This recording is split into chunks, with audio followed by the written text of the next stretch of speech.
اغلب فحوصات الرنين ان لم تكن كلها بيخلص الفحص بنطبع الصور اللي الجهاز منزلها وقضي الامر. ما عدا الفحص ده العيان بيروح بطبع الصور بشكل معين واعمل لها حاجه اسمها سبتراكشن علشان احذف كل الانسجه السليمه واخلي الورم او الليجن بس، وكمان ارسم كيرف للورم ده يوضح لي كثافه الصبغه في الورم علشان نحدد نوعه كويس، وكمان درجه الورم. ايضا اغلب فحوصات الرنين ممكن نتهاون شويه في كميه الصبغه دي، ندي 7 سم بدل 10 او 5 سم بدل 10. ما عدا الفحص ده لازم ياخد حقه في الصبغه تالت ومتلت، يعني 20 سم صبغه على الاقل او 15 سم صبغه بالتمام والكمال. ليه الام ار اي بريست بنعمله وازاي بنعمله وازاي ارسم كيرف؟ تعالوا نشوف.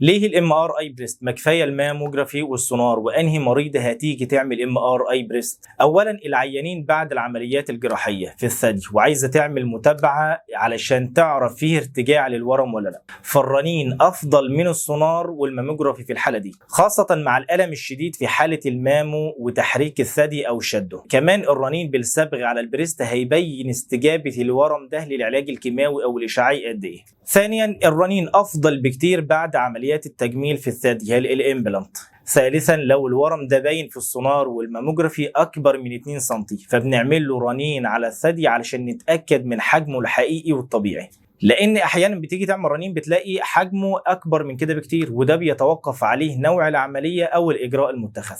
رابعا عيانه عندها غدد متضخمه تحت الابط او ورم بالمخ او الكبد، اول حاجه بيجروا يطمنوا عليها في السيدات هي الثدي، يروحوا يعملوا سونار وماموجرافي يطلع فري.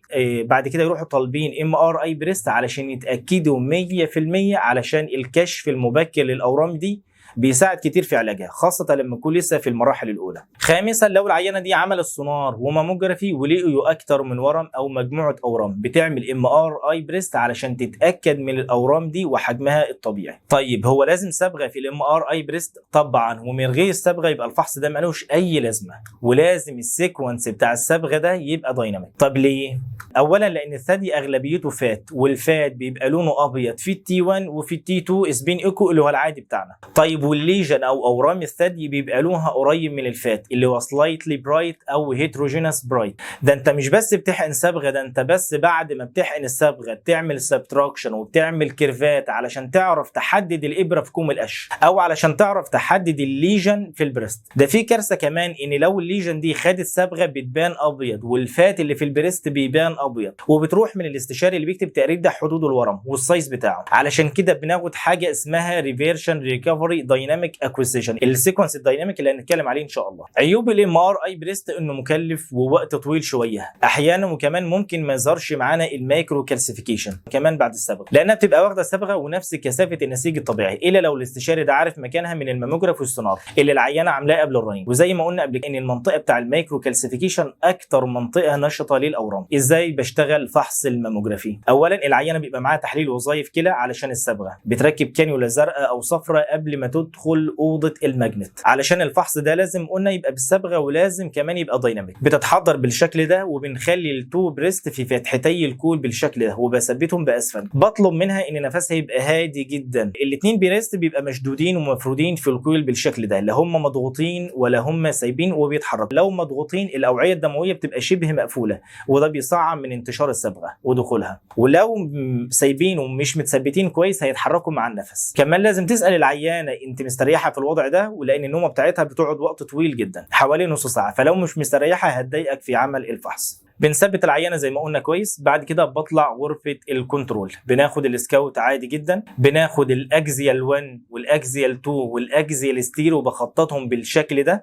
في ناس بتسميهم كورونال باعتبار وضع البريست كورونال، فمش هيفرق الاسم، خلينا نسميهم بناء على وضع الجسم اللي هو بنسميه اكزيال. بنخطط بعد كده، بناخد بعد كده ساشتال 1 وساشتال 2 بالشكل ده. بعد كده بناخد تي 2 ستير ويتد ايمج او تي 2 انفيرشن ريكفري اللي هي تي 2 اي ار، علشان يعمل سبريشن للفات وللدهون، او علشان يحرق الدهون دي خالص. كمان يفضل التي 2 ستير ده يبقى 3 دي علشان اعمل منه ميب بالشكل ده. يعني الميب ده يعتبر اللي بيسموه ماكسيمم انتنسيتي بروجكشن، اللي هو اعلى حاجه في الصوره او اتخن حاجه في الصوره، بيبقى بالشكل ده. والاستشاري بيقدر يشوف الفيزلز دي كويس، وممكن يعوضه جزئيا عن البوست كونتراست، وبنقدر نشوف الليجن والفيزلز اللي رايحه لها، وكمان يقدر يشوف الليمف نودز كويس جدا، وبيشوف النبل، ويقدر يلف 3 دي بالشكل ده. علشان كده بنقول لازم الستير يبقى 3 دي مش 2 دي عادي. كل السيكونس دي بتبقى بسلايس سيكنس قليل جدا. ممكن كمان بعض المراكز الاشعه وبعض الاستشاريين بياخد ديفيوجن على البريست. بعد كده بناخد تي 1 فات سبروشن قبل الصبغه.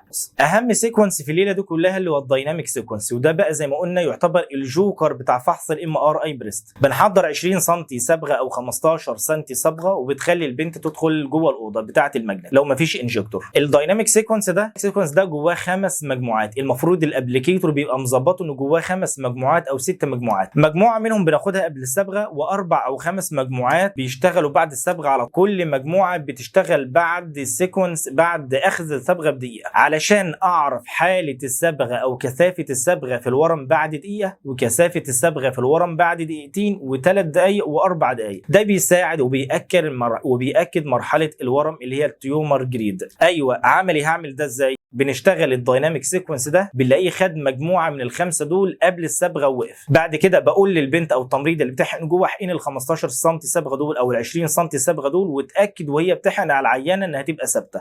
قبل ما البنت تشيل السرنجه من الكانيولا بثانيتين كده، بروح دايس ستارت واقول للجهاز كمل شغلك. الجهاز المفروض اوتوماتيك بياخد مجموعه اجزيال كل دقيقه. بعد ما البنت بتحقن سرنجه الصبغه دي، يفضل كمان لو تمشي ورا الصبغه دي بسرنجه ثانيه مليانه صلاين فيها 20 سم صلاين بسرعه، علشان ده يمكن بيوصل الصبغه بصوره اسرع واحسن شويه. ندخل بقى على اهم مرحله اللي هي مرحله الطباعه.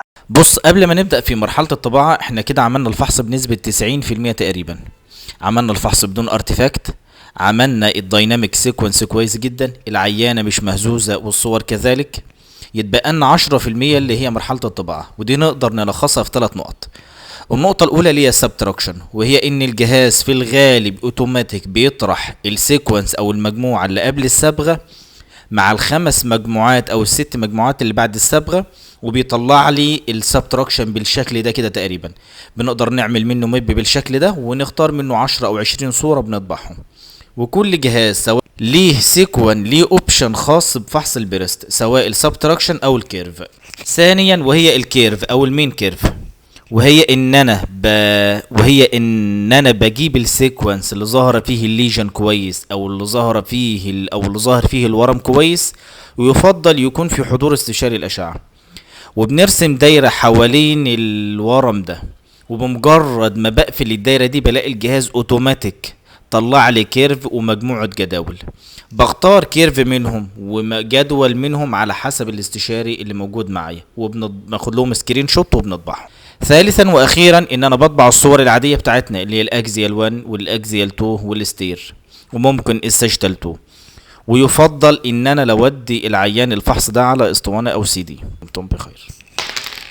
طيب ايه الموانع ان العيانه تعمل ام ار اي بريست؟ ان المريضه نفسها يكون عندها وظائف الكلى عاليه. ولو انا اديت لها صبغه تورانين، ده بيعمل لود على الكلى، وممكن يحول الكلى تتحول لنيفرو فايبروزس، يعني الكلى بتاعته تبقى اصلا ان هيلثي، واجي انا اكمل عليها بالصبغه بتاعه الرنين. ففي الحاله دي ممنوع طبعا ان يتعملوا رنين على الثدي، او ممنوع ان يتعمل لها رنين على الثدي بالصبغه. اهم مشاكل الام ار اي بريست مشاكل الصور وعيوبها. اولا ان الكول يبقى لازق في البريست بالشكل ده، العيانه ومش مفروض بيطلع ارتفاكت بالشكل ده، او ان البريست يبقى مضغوط بالشكل ده، وده بيعوق زي ما قلنا انتشار الصبغه داخل الثدي، او ان البريست بتاع العيانه بيتحرك مع النفس.